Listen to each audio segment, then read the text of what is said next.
আজকে তৈরি করে নিলাম সকালের নাস্তা। রাতের বেলা চিতাই পিঠা বানাই গ্রামের বাড়ি ভিজিয়ে রাখছিলাম। সকালবেলা ধান সিদ্ধ করলাম, আর এখন এই চিতাই পিঠাগুলো এক এক করে দিয়ে দেব সবাইকে।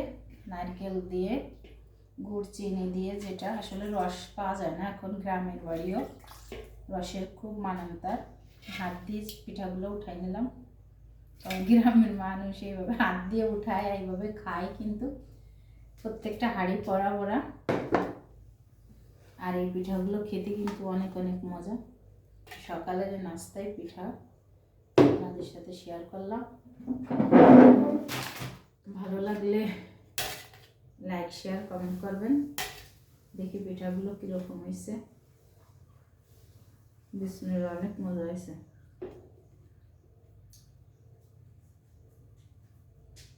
তো সকালের নাস্তা পিঠা আপনাদের সাথে শেয়ার করলাম। মায়ের হাতের, খেতে অনেক অনেক মজা। আর গ্রামের বাড়ি তো প্রচণ্ড শীত, শীতের সময় ভিজানো পিঠা খাওয়ার মজাই আলাদা। ধন্যবাদ।